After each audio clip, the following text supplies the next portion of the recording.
The storm desk. Read the storm, book the roofs, the hail hits at 5. By 7, your phone is a wall of missed calls, and someone already drove to a street of 5-year-old roofs. You're not running a storm. You're being run by one. By the end of this, you'll know how to stand up a hail watch desk, the command center that decides on the record when a market gets watched, opened, routed, or shut down. Build it once and the next storm stops being an emergency. It becomes a checklist. Start with what the desk actually is. It's one source of truth between the weather sources and the moment a representative knocks a door. You're not out forecasting the National Weather Service. The desk does 5 jobs. It watches official sources on a set cadence. It opens a market file only on a written trigger. It logs customer calls without calling damage. It assigns every market a status. And it holds the lines your people cannot cross. A one-truck shop runs it in a spreadsheet. A bigger shop through dispatch. Here's the trap an El Nino year sets. El Nino is a climate pattern, a multi-month shift in Pacific Ocean temperatures. As of June, the Climate Prediction Center has an El Nino advisory in effect, with roughly a 63% chance it turns very strong by winter. That's loud. And a loud headline tempts you to treat a climate signal like a hailed-out subdivision. A forecast is odds, not damage. The desk keeps the headline and the roof apart. And El Nino doesn't just mean more hail. Geography flips it. Research summarized by NOAA found El Nino springs tend to suppress tornado and hail across the southern central states because the pattern weakens the Gulf moisture that feeds those storms. La Nina years do the opposite over Texas and Oklahoma, so a strong El Nino can hand you a quiet plain season and a busier setup somewhere else. The move isn't stand down. The move is widen what you watch. Now build the spine. Route states with hard gates between them. The most common storm ops failure is jumping straight from a radar app to sending crews. Name states stop that jump, because every move forward has to clear a gate. Seasonal readiness means the climate favors planning. Market watch means a severe setup may touch your area. Event monitor means a storm is firing nearby. Lead intake means a real property signal exists. Route review and route release mean a manager signed off. Hold or close means the trip doesn't pencil. Every state change gets a written reason. A competitor knocking over there is not one. Borrow one clean line from the National Weather Service to run those gates. Watch versus warning. A watch means conditions favor severe weather over the next few hours.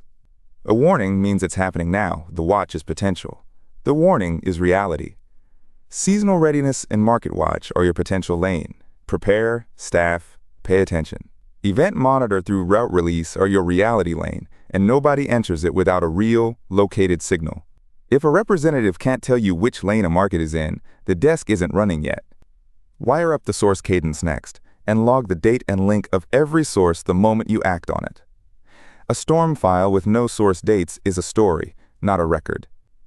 The Storm Prediction Center Convective Outlook shows where organized severe storms are possible before they form. A mesoscale discussion, a short-range note when a setup is developing, is your cue to escalate to Event Monitor. After storms pass, the same-day storm reports give you preliminary hail and when keyed to time and place. One caution, in writing, those reports are preliminary and crowdsourced. They tell you to open a file. They do not prove a roof was hit. Your whole operation is set on the first call, because that's where the property file is born. Train the intake to gather facts and timeline. Then stop. Capture the address, the storm date as the homeowner remembers it, the roof age, active leak status and the marks they can see from the ground, dented gutters, downspouts, soft metal vents, the car. Capture the source that triggered your file. And capture 2 things people forget, the current root state and the next owner of the file. That's what keeps a lead from dying in a voicemail box. Here's the part most desks skip, the stop conditions. Triggers without stops is a one-way ratchet toward sending crews. Write the stops down with the same care as the triggers, and post them where the team sees them when the phone won't stop ringing, because that's when discipline breaks. Stop when the only source is broad climate context, with no located storm. When the report doesn't cover your service area. When the nearest one is too far to justify the drive. When conditions are unsafe. When the file is missing a source date, a storm date, or a named owner. Now the line your scripts cannot cross. End ends careers. You document the conditions you see and write an estimate. You never handle or negotiate the claim, because that would make you an unlicensed public adjuster. The insurer decides coverage. The homeowner owns the claim, and the deductible is theirs to pay. Many states make it illegal for a contractor to waive, absorb, or rebate that deductible to win a signature. Minnesota bars it by statute, and Florida treats it as fraud. So never say this to a homeowner: "We'll eat your deductible," or "Your claim will be approved," or "Your whole neighborhood is damaged." Document, don't diagnose. 2 more compliance pieces belong in the desk, not bolted on after a complaint. First, the federal cooling off rule. It gives a homeowner 3 business days to cancel most sales over $25 made at their door, and it requires written notice and cancellation forms. Storm door knocking sits squarely inside it, so the forms go in every canvassing packet by default. Second, keep the homeowner off the roof. Falls from roofs and ladders are a leading cause of construction deaths, and a homeowner has none of the gear. From the ground and inside only.